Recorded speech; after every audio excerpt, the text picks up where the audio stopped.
Hey guys, it's Larry. How you doing? Welcome to Stewarding the Wealth Transfer. Well, today I want to talk about something I haven't talked about for a while, and I'm noticing and I'm sensing that there's a lot of people who are feeling a call to start a business. And I think your brain is telling you, well, that's the stupidest idea you could ever have. And I want to give some guidance and some experience and perspective to that.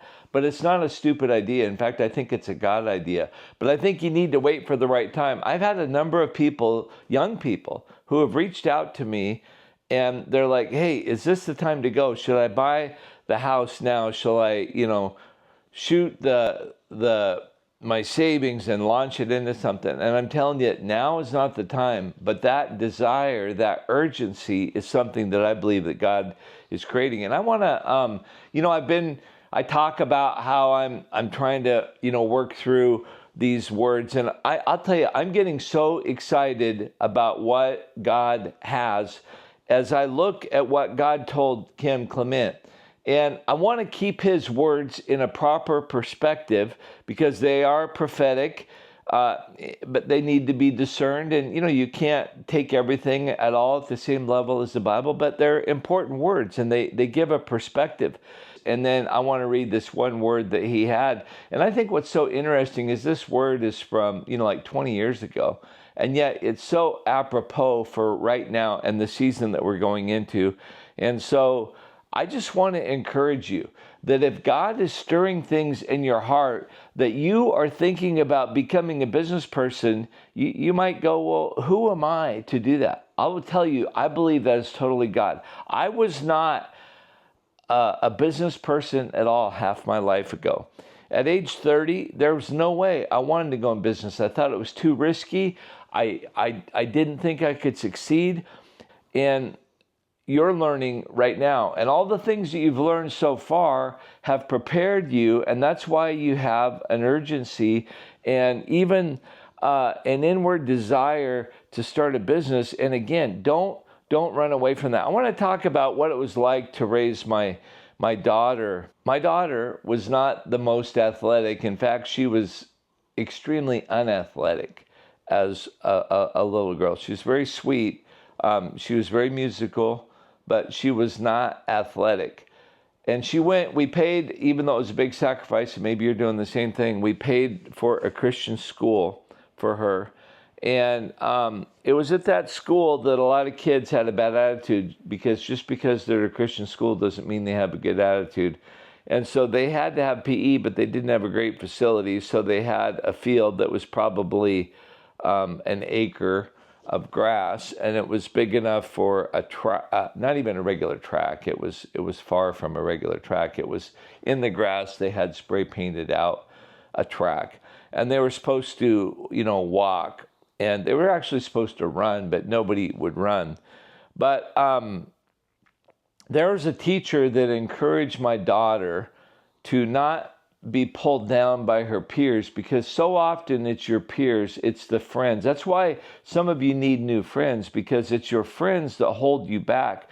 But my daughter had friends that were not athletic as well, and they weren't going to run. It just isn't cool. I don't know why. When I was in middle school, I wasn't a fast runner, but it was cool to jog. When we went to jog, we jogged. My daughter's age, this is 15, 16 years ago, they weren't jogging. And she was encouraged to jog by one of the teachers, and he began to encourage her, and she began to switch out of the being pressured by her peers to be encouraged by her own accomplishments. And that teacher began to speak encouragement to her, and she began to run, and she began to look forward to it. And my daughter is a little bit like my wife. She's fiercely, in a sense, independent and stubbornly, doggedly committed to persevering. And so she began these two things. She's unathletic, but she's doggedly determined, and they began to fight with each other in who she was. And this new athletic, doggedly determined woman grew out of this little girl, and my daughter began to run, and then they had a fundraiser, and she like ran more laps, I think, than anybody. Maybe a boy or two beat her, but she crushed the vast majority of the school in this event. And then that changed her because she received encouragement and positive feedback from that. And she decided to not be held back by what other people thought. You know, she could have failed. She wasn't the most likely by looking at her. She just wasn't athletic. And yet she wouldn't quit. And my daughter is now winning these races of hundreds or 1,000 or a couple thousand people. They're not like elite level things. But because of what she began to believe and understand as a young woman, but that's kind of the example of how things happen when you begin to get a sense that, hey, maybe the things that are holding me back shouldn't be holding me back. Maybe I should listen to this inward desire because I think I could do this. I think with God's help, I could do this. And I just want to encourage you that some of you are going, I have this stupid desire to start a new thing. I don't know when the time is, but why would that happen? That doesn't make any sense. I want to be a person that avoids risk, but I feel like I'm not satisfied living the way I used to live, and I want to live in a better way, in a different way. And so I want to talk to that because I think that's God. I think He's talking to you. You're supposed to start something, that you're not happy what you're doing. You know that you were created for more. There's a thing that's stirring within you, and you look and you go, my family, it's not the right time. This isn't the right time. But you have a passion. And when are you supposed to do that? And what do you do, in the meantime? I'm going to read this whole first 2 paragraphs. And this was on 9/21 in 2013. So it was 11 years ago. I heard this in my mind, Kim Clement said. He said, I want you to tell all the businessmen and businesswomen, all the business people that you are going to dedicate a specific day to pray for their businesses. And I think you need to begin to pray. And I saw it developing, and I began to pray, and I saw young people becoming entrepreneurs. Some of you haven't been an entrepreneur yet. You're like me. When I was 30, there's no way I wanted to be an entrepreneur. At 35, I really began to know that God was calling me, but I was nervous because I didn't think I was made for it. Now you look at it and you're like, oh, Larry, it's so easy for you. Yeah, well, it wasn't easy to start. And I saw it developing. I saw young people becoming entrepreneurs. They're going to make millions and even billions of dollars that are set aside for them. You see, God sets times and seasons aside for certain things. When I was in the garden, Kim was in the garden, I was catching a glimpse of the season where God really wants to raise up businesses for people that want to start businesses, and people are going to go in business now that are drying up. In other words, you're not doing very well. You, right now, some of you are in business, you're going, Larry, I believe what you're saying, but I'm already failing at this business. It's not going well. But there's another business for you. There's something new, a new opportunity, a new door that has opened up for you. I heard all this and I thought, what do you want me to do about it? He said, the first thing you've got to do is enlighten them, because there are a lot of people that are discouraged. There's a lot of people that have lost out so much they think they'll never be able to retrieve it, and that it's impossible for God to restore them. But what you're doing is you're looking to the same source. In other words, if you sell shoes, you're trying to sell more and more shoes, and the shoes aren't selling. What you're trying to do is beat a dead horse, and there might be something else. God wants to open up resources. All He needs are a few people that are prepared to start digging for wells. That's when it happens. In Isaac's time, there were wells that were stopped up that belonged to him by inheritance, but by occupation, the enemy had them. In other words, the wells that Abraham had dug were Isaac's as an inheritance, but he didn't occupy the territory. Therefore, even though it was his by inheritance, by occupation, they controlled the wells. And I think that God is calling you to reoccupy maybe what your forefathers did, or maybe you're going to be the first one in doing it. But I have a little bit of wisdom. I want to pray for you, and I want to begin to encourage you that you are not missing it, that you are leading. This is the the preliminary time to begin to prepare, and you need to begin to think about and refine what you're going to do. And I'm going to tell you the one thing, so many people have this romantic idea of starting a restaurant. Well, this is not the time for that. I mean, maybe if that's really your passion, you start with a food truck, because we're going to go into, most people are going to experience very difficult economic times. But the thing is, God is calling some of you, and it's going to be some of the best times. But you can't keep doing what you're doing. And even if you've failed or are failing, that doesn't mean you're a failure. You're a failure when you quit. But you can totally fail. I've had a business absolutely collapse. It was quite successful for nearly a decade, and then it failed. We started in 99 and it failed in 09, but it didn't die until 2012. And so, we had it for a decade, but most of those years, actually most of the years we struggled, but then we had tremendous success. And that's the way that life kind of goes. You don't begin successfully, but you struggle and you're refined in those times, and it's when God gives you faith and it drives you to Him, and you need to call out for Him, and you refine the things out of your life that are dragging you back. And it's a spiritual fight as much as a physical fight, and then it ends up being a financial blessing. One of the biggest mistakes that people make in business, and I just tell you this, I'm totally convinced of it. I've had so many people come to me and say, Larry, what should I do? I'm starting a business. You decide what you're going to spend from your business, and if your business doesn't make that much, you can't transfer out more of your business than what it makes. And so you need to have a way of not killing your business. But people think, well, I need to make $100,000 a year. Well, I doubt your business is going to make $100,000. At least for the first few months, you're not going to be able to make $8,300 a month off your business. It may, at the end of a year, be producing that much.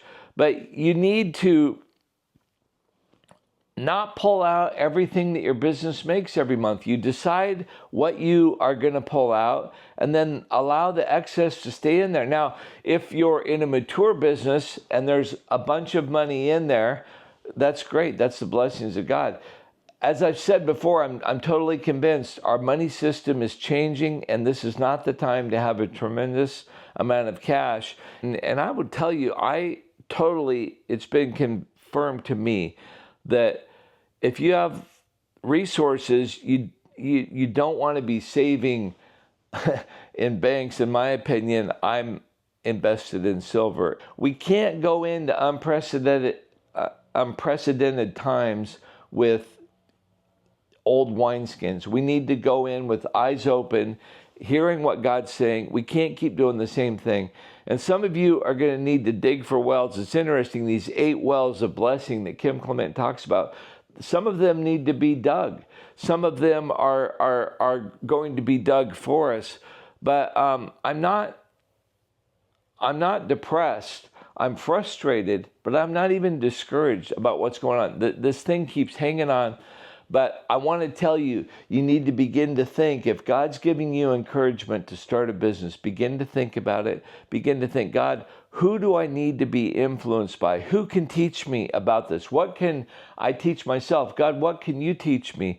And begin to think about it. And the time to start a business is right at the bottom. My son works for a company with a bunch of guys that started a real estate development company in 2009. What a perfect timing. It was my worst nightmare because I started my company in 1999. They started 10 years later. They were younger guys than me. They had never known owning a business, and they always assumed because they started at the perfect time in 2009, and now the company is really starting to have difficult times. I've learned from my own experience, and so I'm not overly exposed right now. I'm not on the edge. But people who started and just thought, well, everything is falling down all around them, and they're doing so well because they bought assets for dimes on the dollar, and they're able to thrive. And if you can make a business go when you start at the bottom, that's when you want to start a new business, when everything's at the bottom, and then you can ride up. You can negotiate better deals. Some of you have real estate intensive ideals. And right now, people are still holding out for unrealistic prices. That's not going to stay that way. I mean, it just can't. And I'm going to speak to a couple things just about what other things I see from what Kim Clement talks about. You know, there is going to be a debt jubilee, but that's not going to be in 2024. I'm absolutely convinced it's going to be in July of 2025. And there's people who are writing things on the internet. These are patriot channels, and they're talking about how there's not going to be more foreclosures. I don't believe that for a minute. I think many people are going to quit. I think they're going to be overwhelmed. They're going to be, drawn into the system. And there's also got to be foreclosures on all the illicit activities from the people who are getting their assets seized, or just the ungodly people who have done things. And those assets need to go through a process of foreclosure and withdrawal before the debt jubilee comes. And I know Christian people don't talk about it, but there is going to be a debt jubilee. And God hates debt, and he doesn't like the system that we've been under. And our system of the Federal Reserve System is really what I think the system he's talking about, where evil elite can make money appear out of thin air, and then they hold us in debt, and the Federal Reserve is able to get interest from the United States for every dollar they create. We pay them 3% interest for every dollar they create. It's the stupidest thing. And I don't think Trump, when he becomes a president, he's going to allow that. And so I think the Federal Reserve System is going down. I think it's going to be a whole new time. But I think that Donald Trump has articulated it's a time for businesses to come back to America, that manufacturing is going to come back to America. And so I'm going to invest in industrial land. I think that the science of the Green New Deal is proving to be fake, and I think that things are going to unwind. And I think that the business climate, when we go through this change, it's going to be a very tumultuous change. What we're heading into is such a time of tumult, yet for those of us who are ready and anticipating it, there's never been a more target-rich environment for those who have the eye of the tiger, eyes of faith, and believe that God is going, to do great things. But I think it's going to become a very great time for business. So I want to encourage you, you're not hearing wrong, but hold off for another 6 months and then begin to move toward that. And I would say, even if it's only a small amount of money, do what you can with the prophetic cryptos. Do what you can with gold and silver, especially silver. I think that will really launch up, because God's going to bless you. He's going to give you an idea. It could be a business. It could be creating something. It could be manufacturing something. I mean, it might be a contractor. You might be in real estate. You might have a new way of advertising. I don't know what it's going to be, but I want to encourage you in it today. I think God is going to do amazing things. And so I just want to encourage you. If you have a dream to start a business, it's not wrong. Bide your time. Hold on. Keep your powder dry. In 2025 is the time to go. Have a great week. Be encouraged. Keep dreaming.